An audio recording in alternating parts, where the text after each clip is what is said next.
Virgo, hold on. I need you to hear what I am about to say carefully, because this message is going to take a turn that you might not be expecting. And I want you to be ready for the turn. Not because it is bad, it is not bad, but because it is more than what the title suggests and more than what you were probably bracing to receive. Welcome, and stay with me all the way through, because the most important part comes at the end.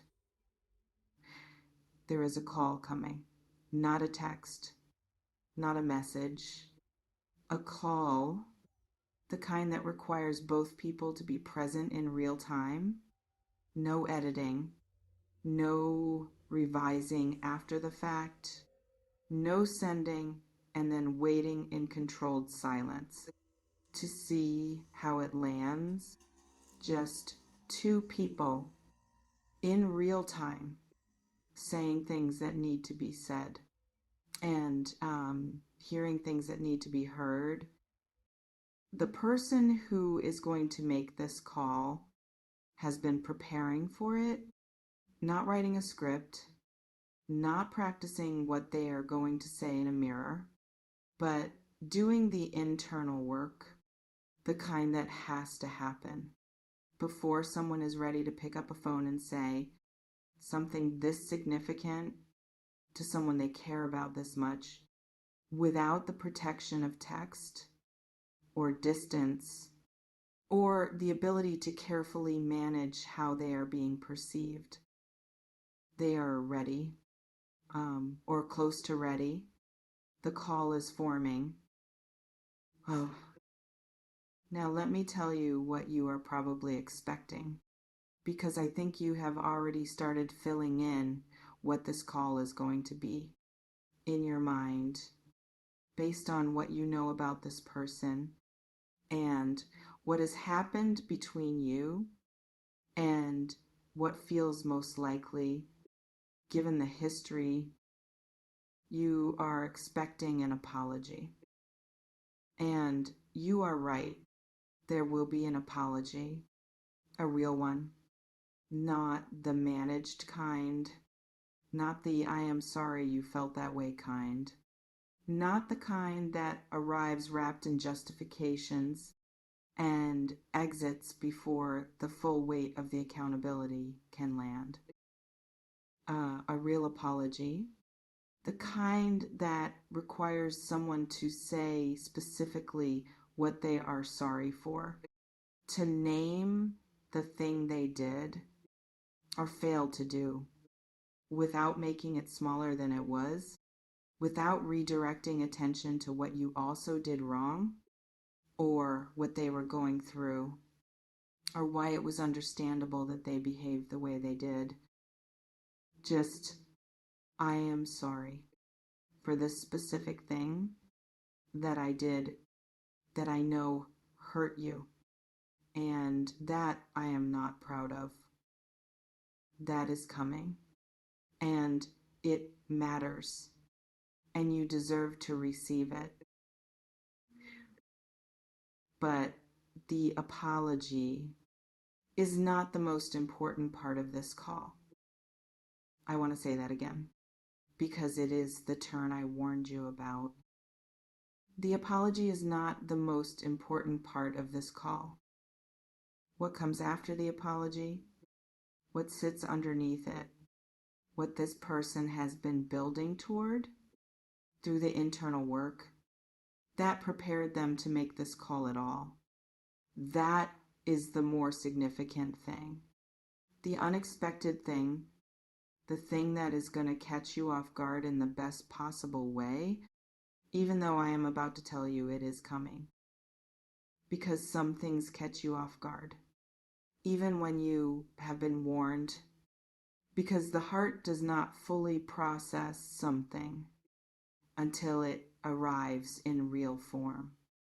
And even then, it takes a moment to understand what has just happened. Let me tell you what the unexpected thing is.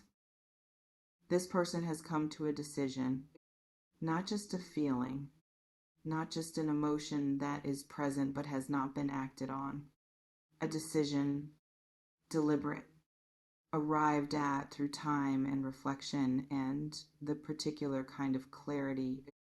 That only comes after someone has sat with what they have done and what they want and who they need to become.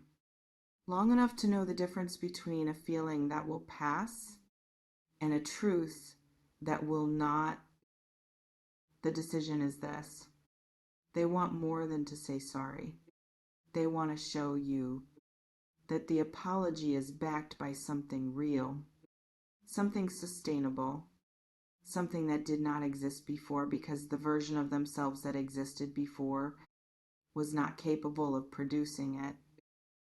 They want to try again, differently, not in the same form, not in the pattern that led to the need for the apology in the first place, but in a new form, shaped by what they have learned about themselves, about you, about what they actually want, and what they are actually willing to do to have it.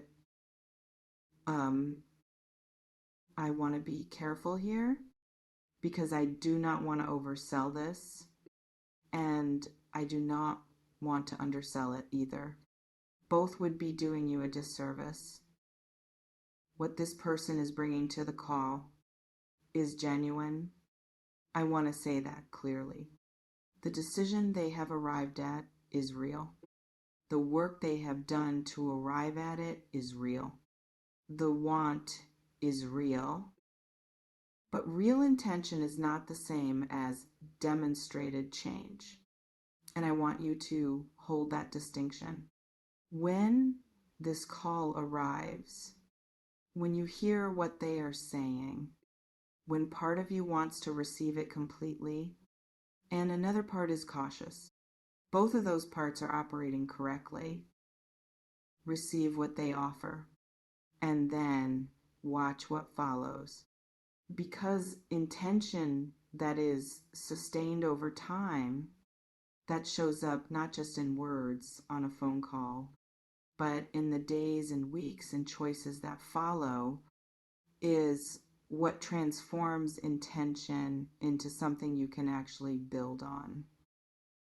Do not close the door, and do not open it all the way immediately. Open it enough to see what walks through, and let what walks through tell you what the call was really worth. I want to speak now about what this unexpected element is going to feel like when it arrives. When the apology has been given, and then something shifts in the call, and you realize this is not only an apology, this is something else, something larger, something I was not fully prepared for. It is going to feel like the ground shifting slightly, not in a destabilizing way, in the way the ground shifts when something you had arranged in your understanding of the situation no longer holds, when the story you had settled into about how this ends or does not end, or where things are going, suddenly has a different possible ending that you had not fully allowed yourself to consider. There will be a moment in the call, a specific moment where you feel it, where something lands in you that is not just the relief of the apology, but something more complex, more interesting, more alive, something like hope, mixed with caution, mixed with surprise, mixed with the particular feeling that this might actually be different this time. because something in the call, in the specific quality of what is being said, sounds different, not because you are naive, but because it actually is different and you can feel the difference. Even before you have fully processed it, trust that feeling. It is your perception operating accurately, as it almost always does. I want to give you something to hold. As you move toward this call, and as you receive it, and as you navigate the complexity of what it brings, you do not have to decide anything in the call itself. That is the first thing, and it is the most important thing I can say to you right now about how to be in this conversation. When it happens, receive what is offered. Listen with your full attention. Let what is said land without immediately deciding what it means or what you are going to do with it or whether you believe it or what the right response is. Just listen. First, fully, without the part of your mind that is simultaneously preparing your response running in the background. And then after the call, in the quiet, let yourself sit with what was said and what it produced in you and what you actually want. Not what you think you should want, not what makes the most logical sense given the history, what you actually want from the most honest place in you. That does not perform its wanting for anyone. That simply knows. Let that knowing guide what comes next. Whew. I also want to speak to the emotional experience of receiving an apology from someone you care about who has hurt you, because it is not always what people expect it to be. Sometimes a long-awaited apology arrives, and instead of the relief you expected, the first response is grief. The grief of finally having the acknowledgement of something that you have been carrying without acknowledgement for a long time. The grief of hearing someone say, yes, that happened, and I know it happened, and I am sorry, and suddenly the weight of the unacknowledged thing being acknowledged releases, and what is released is the grief that had nowhere to go until now. If that happens in this call, if the emotion that surfaces is not what you expected, if grief arrives before relief or alongside it, that is okay. That is healthy. That is the natural release of something that needed to be released is less than 0. 5# is greater than let it happen.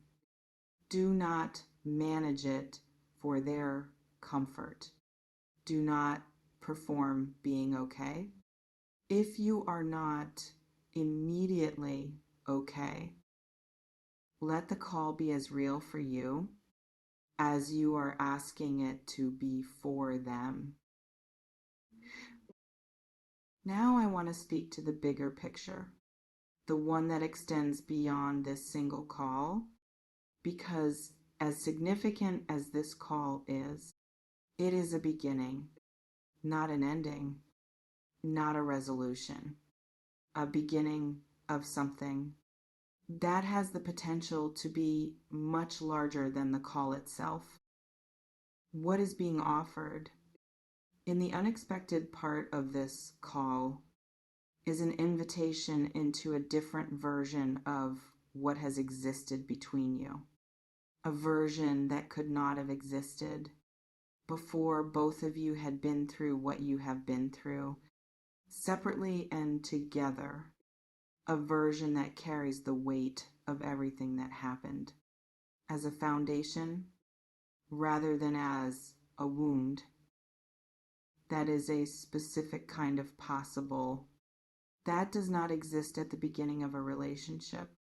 Only after the difficulty, after the learning, after the reckoning, after two people have had the experience of what happens when they are not as honest or as brave or as fully present as they needed to be, and have decided, together or separately, to try a different way. Whether that possible becomes actual is not determined by the call alone. It is determined by what follows the call, by whether what was said is backed by what is lived in the days and weeks that follow. Pay attention to that. After the call, not just to what was said, but to what is done. I want to close with something that I think you need to carry into this call, and through whatever comes after it. You are not the same person you were the last time this dynamic existed between you. Whatever happened, whatever the history between you contains, the version of you that receives this call has been changed by everything that has happened. In the time between, you know things now about yourself, about what you need, about what you will and will not accept, about what love feels like when it is right. And when it is not quite right, that the earlier version of you did not know or did not know with the same clarity. Bring that knowing into the call. Let it be present in how you listen, in what you respond to, in what you notice, in what you require before you open yourself to the unexpected thing they are offering. You are not the same. And that is not a problem. That is your protection and your power. And the thing that makes this possible version of things different from what came before. The call is coming with an apology inside it and something unexpected sitting alongside that apology. Something larger than sorry. Something that changes what the call means and what it could lead to. Answer it. Fully present as yourself. The version of yourself that has earned the right to be very clear about what you need and what you will and will not accept. And then listen to what arrives on the other end of the line. It may surprise you more than you expect.